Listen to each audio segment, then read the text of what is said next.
wish I was in the land of cotton. Old times there are not forgotten. Look away, look away, look away, Dixieland. In Dixieland where I was born in early on a frosty morning, look away, look away,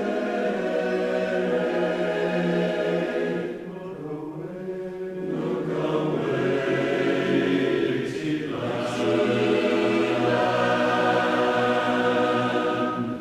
Oh, I wish I was in Dixie, away, away. In Dixieland I'll take my stand to live and die in Dixieland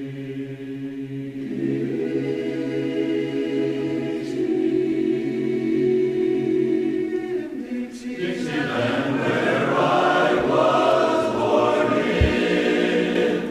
I was sent from LSU, where I was going in the Army Specialized Training Program, which was closed down, to Maxie, Texas. We were given a several-month training course, immediately in the infantry, Company C, 393rd Infantry, 99th Infantry Division. And we were sent to Boston, Massachusetts, for a port of embarkation.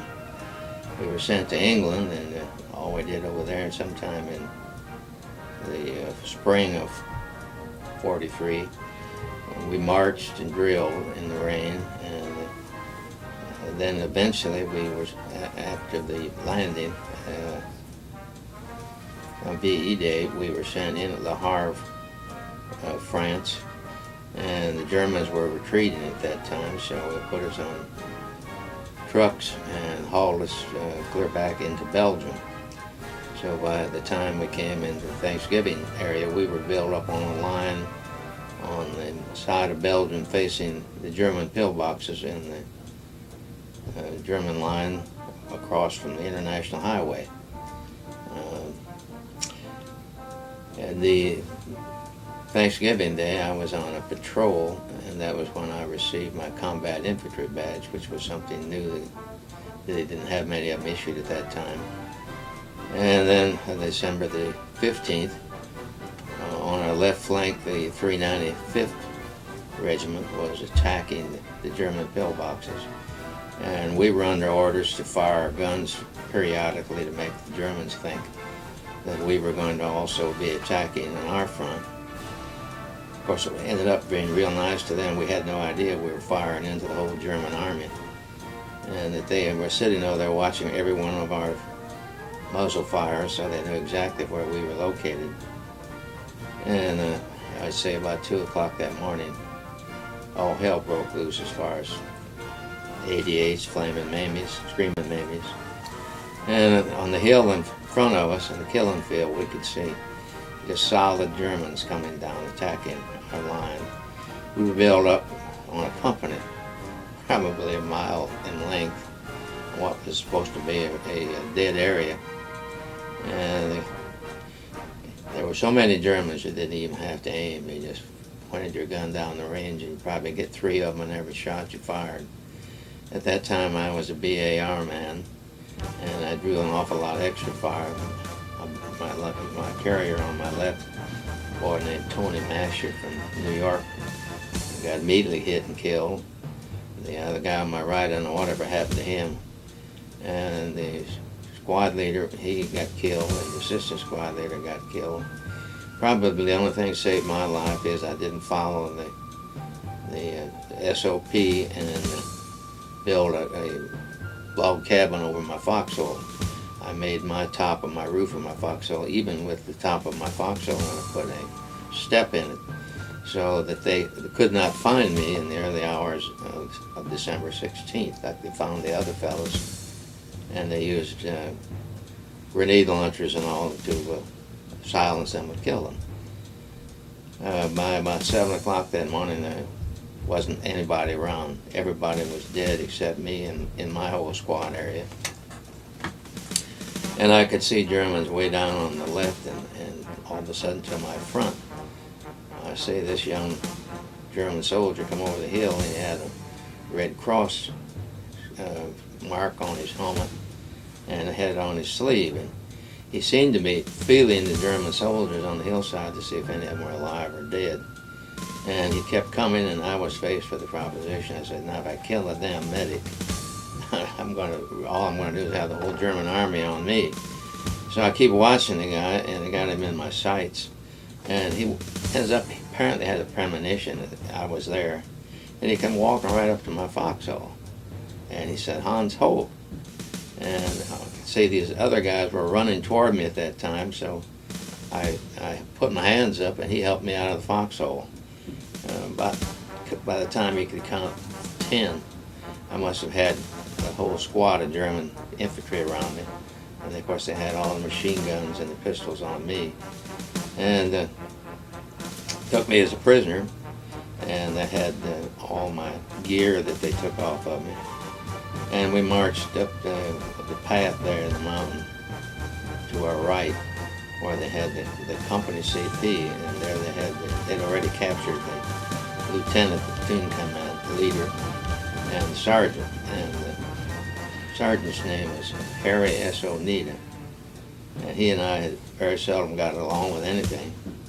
And as I understand it, he was bleeding to death there in his foxhole. The Germans had found out that as a platoon sergeant, with all the stripes and stuff, he had never fired a shot that morning. So they burped him across his legs and actually blew the bones off one of the legs that was just hanging there. So anyway, the rest of the people who'd been surrendered over in that area were marching up this hill. And Oneida was screaming at me, don't leave me here, don't leave me here. So I felt sorry for the sergeant, so I lifted him out of the hole, put him on my back. One of the other guys came along, a fellow named Murray Fox from New York. And Fox came along holding his legs up on my back so I could carry him. As we were going up the hill, the American artillery suddenly opened right on our positions. We could have used it during the attack, but they said we couldn't get it because we were rationed. They had labor disputes in the States, and the ammunition for the artillery was rationed. So anyway, after they overrun our position, then we get all this artillery right on us. So anyway, I could throw the guy off my shoulders, so I didn't even duck. I kept going. And up the path, I run into Robert Haymeyer from Ohio and John Pratt from South Carolina, who I had known from the company. And they both had been hit with shrapnel, and they were bleeding profusely. It looked like they were dead. I mean, I don't know how they ever could come around and get over it. So I went on with this guy. And we went over the hill into the pillbox, and of course, I dumped the sergeant with the German medics, and they took charge of him. I never did hear from him again. I guess he survived because he's not listed on the battle casualty list. And the Germans kept immaculate records. That's one thing you could sure count on. And they accounted for everybody, every wounded person, every prisoner of war, and every deceased. And we never heard from him again. So after I got captured, of course, they marched us back to a holding place there, and they were interviewing us about what division we were in. And I never will forget, this German sergeant was asking me, and I told him my name, rank, and serial number. I couldn't tell him anything more. He wanted to know what division, and I told him that, and he looks in he had a Kokomo book, and he opens the book up, and he says, oh yeah, 99th Infantry Division. He had a list of all the Army books, so he knew what every division everybody was in. Of course, they had the 106th Division, they had the 9th Division, the 8th Division, and the 99th. There were an entire group of infantry outfits that had been hit that morning by the first wave of the Battle of the Bulge. I never could figure why they didn't kill me on the spot, unless it was because I didn't shoot that medic. Because a 7-cent bullet, and these men were in a hurry. I mean, they weren't taking time out be courteous to anybody. They were in a rush to get to Belgium to capture our American supplies and all, because they were short on gas, food, and everything else, I guess. Anyway, after the interrogation, then we were marched to Bonn, Germany, where there was a prisoner of war camp, and it was overcrowded. So many of us had to actually sleep on the floor. And then they ended up putting me in a 21st birthday organization called Who Finds camp there. Who Finds, I guess, I ended up finding out was a labor party. And they put us on cattle cars. So many of the cattle cars, the guys were just black with graphite. They were coal cars or graphite cars, and of course they put you in there so many that you couldn't even sit down. You had to stand up the entire time. And naturally it was cold. It was in mid-December, and we had nothing to eat from the 16th of December until the night of Christmas, when the cars finally got into Hammelburg, Germany, and they unloaded us. And many of the guys, of course, could not make the hill. Hammelburg was an unusual little town. Right in the middle of the town is a winding, kind of a cone-like mountain, and on the top of that mountain is where they had the prisoner of war camp. So we had to walk up the road around the mountain to get to the top. And they kept telling us when we got up to the top, they'd have hot food and coffee and hot blankets for us, and all, which was, of course, naturally a big lie, because they were overpacked too and didn't have the supplies to do that. And they had an old horse or a mule and a cart that followed us up the hill, and those guys who could not make it or fell out, they just picked them up, threw them in the cart. I don't know whether they ever made it or not, but when we got to the top of the hill, they gave each one of us a thin gray army blanket, and the coffee we had was Jimson weed. It was hot water, at least, and it was better than nothing. We were there in Hammelburg. Well, I guess in my part, probably 2 or 3 weeks, or sometime in January. They called me out again with another group. There were about 120 of us, and we were put on a train and went to Würzburg, Germany, where they had us billeted in an old army horse barn right along the railroad track. And they had bunks in there, and they had, of course, no running. The running water was cold. I mean, they had shower, but no hot water, and they had one pot-bellied stove, and it didn't do us any good because we weren't able to get any coal or wood to heat anything. And from there we worked every morning to get us up, just like being in the army. They actually had a roll call. They called it Appell. And they were constantly following us out and calling the roll to make sure none of us had escaped or, I guess, died. And we did all kinds of odd jobs. We hailed oats. We dug gun emplacements. We gardening. I guess any kind of job that we could. They needed men for, and they had us there. And along the railroad track. I remember being along the railroad track. Of course, when we had the bombing, we were immediately suspected, because right there on the track we were the first place to get bombed and get attacked by the pursuit planes. And I remember one night the air raids went off, and they ran us out of the horse barn into a basement of a house that was in the town. And of course that night it was apparently a very windy night, and the fire bombs ignited the entire city. And many of the German families, of course, they didn't have shelters because they didn't figure, I guess, the Americans would bomb Würzburg, which was a university town. So what they had done, they got in the basements and they had bales of hay over the windows to protect them from the shrapnel when the bombs would explode. And of course, with the fires caught, they just asphyxiated all these people in the basements. But by morning, when we marched out of our area to go back to our camp, we could see the bodies had been piled higher than the walls on the cemetery. And when we got to our camp, it had been blown up and burned, so we didn't even have our billet. So then they loaded us on these two-engine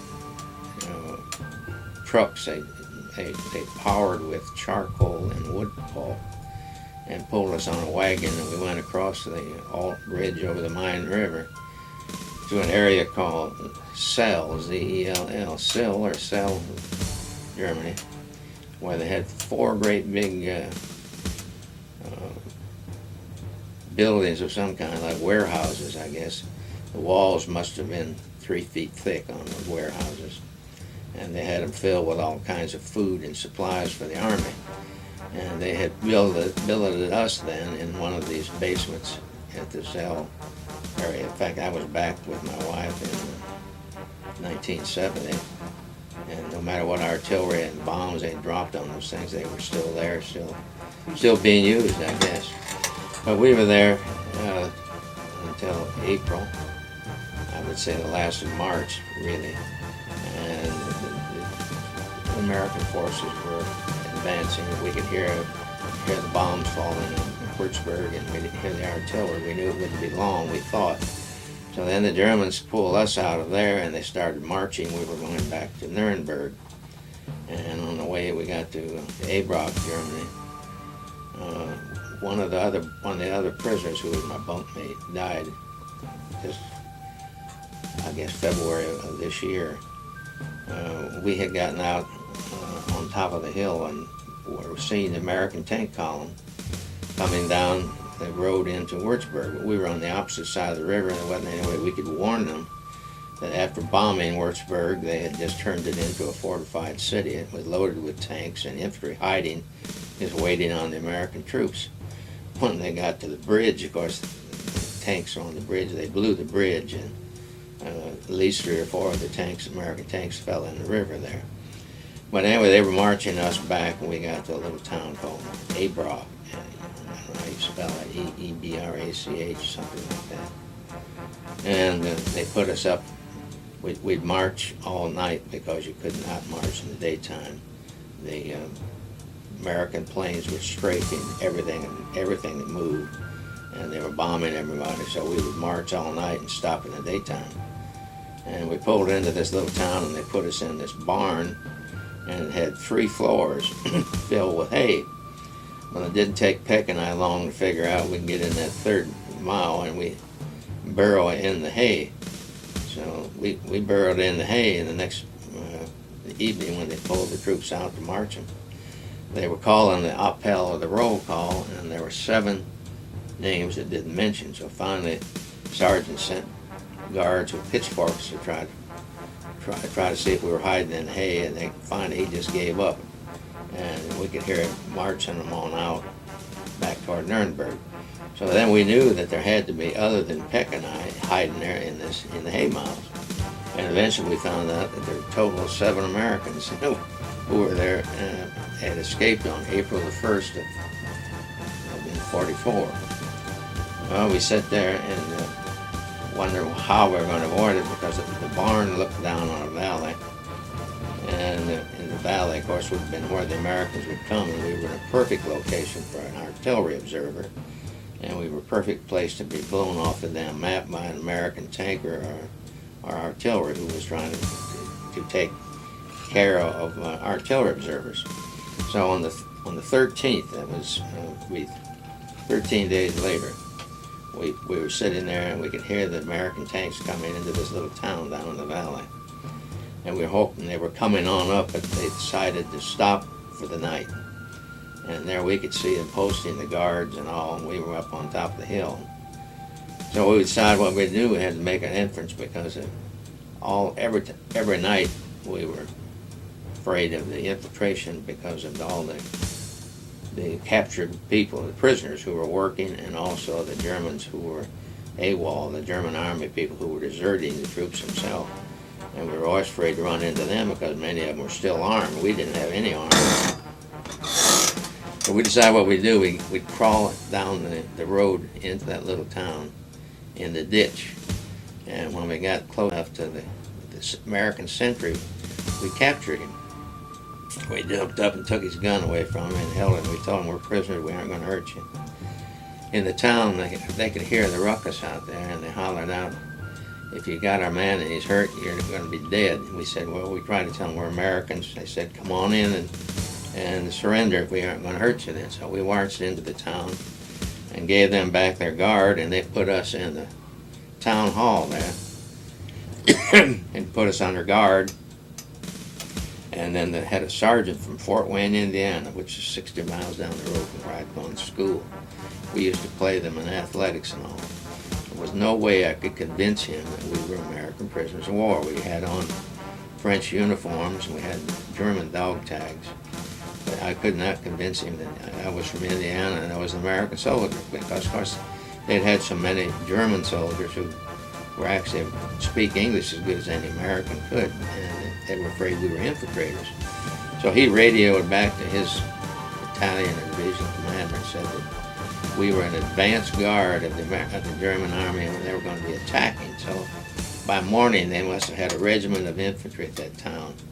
And we sure, I don't know how they could figure we were going to be an advance part of any army, but anyway, in the morning they put me on the back of one tank, Harry Peck on another one, and we took off for going back to Würzburg, Germany, where they had a hospital by then, the town we had worked in as prisoners.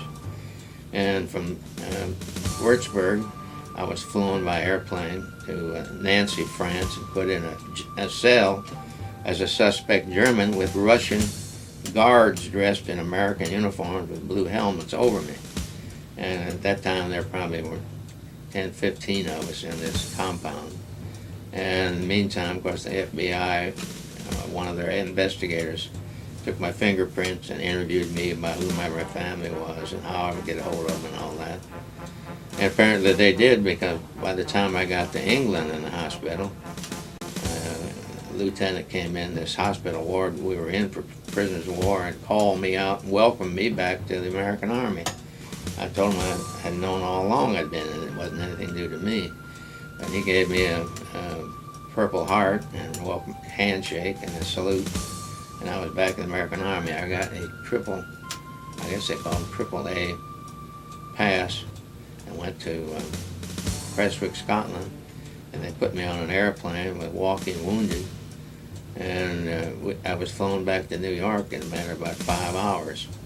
We got into New York. It was after dark, and they had ambulances there. They ran us to a Jewish synagogue, and in the synagogue they had women and music and booze and food, and we drank and ate all night long. And then the next morning they came by and they separated us by what state we were to go to, and I got on an airplane and was flown to Indianapolis, Indiana, and immediately taken to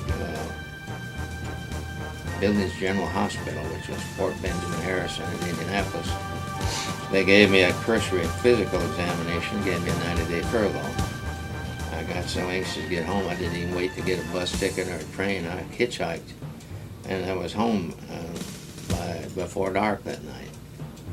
That's my experiences as a prisoner. All the time. Discharged at that time? Did you get discharged? When did you get discharged later? No, I went back after my 90-day furlough, and they sent me to White Sulphur Springs, West Virginia. I had phlebitis of my feet. I had a nerve problem, they said, in my feet, my legs. So while I was in Extraordinare General Hospital in White Sulphur Springs, I guess I was there for 2 months, and the doctors decided what they were going to do was to cut the arteries in my legs and insert electrodes and shock my feet to relieve my nerves, figuring that would relieve my nervous problem in my legs.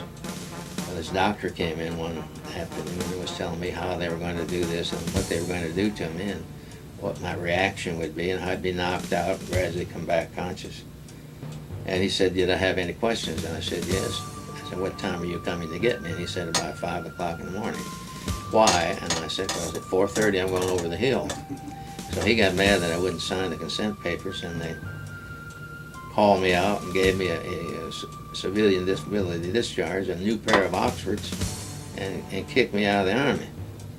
And I was in West Virginia at that time. I had dated a girl I met at LSU, so I called her rather than go home, and I hitchhiked to New Orleans, and we had a date. Of course, I ended up marrying that girl. Do you go back for your reunions with your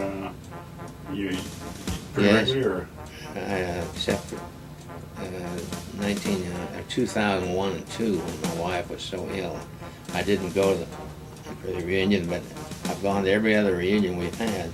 In fact, I was at the reunion during the month of July of 2003, which was in Norfolk, Virginia. It was kind of a sad experience because there's so few of us left. There were only 7 of us out of the one company that even showed up for the reunion. And it used to be in the 99th Infantry Division, we'd have 15,000 people. This year we ended up having about 500 or 600 was always there. Did you keep in contact with, I believe it was Peck you mentioned, was he? Peck, I met his wife this year in Norfolk. Peck died Peck was my prison bunkmate, and he was captured in the same battle and all I was in. He died in February of this year, and I met his widow in Norfolk for the first time I'd ever met the lady. I have her on my internet now. And of course, in Baton Rouge, there's Billy Harriman, Billy's Flower Land. He was in my company. He got captured. And in Florida, there's Herb Netter. He's still alive. In fact, he was from Indiana. He was captured. He was in a different platoon than I was in. Mine, there was nobody left from my squad, my platoon. Have they accounted for most of the missing in action in that time, or is there still a lot of missing action from the 99th? There's a lot of missing in action from the 99th, but not in my regiment that we know of now. The Belgian kids have what they call the Diggers Association, and they have been going out into the battleground and digging the remains and finding dog tags and what mess kits and the like. And every now and then they do find the remains of one of the 99th Infantrymen who was killed there on December the 16th, the first day of the Battle of Bulge. Yeah. Okay, well, that's been very interesting. You have anything else about the POW days or your military days in general? Well, I can honestly say that when we were in the prison camp in Würzburg, and we were under an old German sergeant, called him a Commando Führer, and he made us be soldiers, and he didn't assume any of us were babies, as he called us. Americans, all babies. He wanted us to be soldiers and be militant. So we had to actually march. We had to keep our uniforms pressed, and we had to observe complete military discipline. If we passed a review on a Saturday morning when we had to march, the old Germans would give us a keg of beer, and there was more food value than we got all the day long. Our normal diet would have been 1/6 of a loaf of bread, that black bread, or 1 small potato a day. Of course, they laugh when they give us potatoes because that was Schweinessen, or hog food, and that's what they fed their hogs, so they don't make the corn like we do in the United States. So if we passed inspection, we got a lot better treatment. But I never saw any real rough treatment. They never harassed us. I could say that one day we were working on the railroad track, and the Americans or the British had bombed the railroad, and the tracks were all split. And the German railroad tracks are about a block long in one piece, and they have a great big pairs of tongs, and they put people on those tongs, and they lift the piece up, and they can guide it right back on the track. So anyway, you have to have a man on the end doing the guiding, and this morning I was on the end doing the guiding of the track, and we weren't moving fast enough, and one of the SS officers came through there. Well, when they got on all of our guards, we started doing that screaming and shouting to death. They'd be reported if they were caught doing something longsome or lazy-like. So anyway, he came up behind me, and he kicked me in the rear end, and it sailed me down that rail about 10 feet. And I'm getting up off the ground. I hear this one Yank say, "Be careful," he said. "He's got a gun, and he's got it out of his holster right now." I said, "I wish the hell I had a gun." I said, "I'd love to fill him full of bullets, you know." But anyway, I didn't want to get back on the end. He came up and got me by the back of the neck, maybe go back on and resume my position again. But that was about the worst part I had ever seen it being when I was a prisoner. We had, I've heard all these rumors about the Jews who were Jewish soldiers who took their dog tags off and all. And yet in my compound, my company, Murray Fox, was obviously a Jew. He had a Jewish appearance, and he had Jewish Star of David on his dog tag. And he ended up being the interpreter in the whole prison camp. And he and the old sergeant had all kinds of deals made, I guess, where he was going to, if the sergeant would get him out of Germany, he'd get him into New York and get him a high-paying job and all. But I mean, it's obvious that there must have been instances where they were mistreated, but surely I never saw any. In fact, the way I ran into Murray after the war, in my politics, I joined the Ex-Prisoners of War Association, which is like the VFW, the American Legion. And one day I'm looking in the magazine and I see the new members being invited in, and there was Murray Fox in New York, had his address. So I sat down and I wrote Murray a letter, and I said, "Dear Murray," I said, "welcome back to the States." I said, "I thought you'd found a home over there with those cross, and it stayed over there." Well, he got that letter. He didn't answer me by mail. He called me up. We had quartermaster. We had anybody who didn't have any rank. You know. The officers, they kept them in an off log, and the enlisted men were all in separate.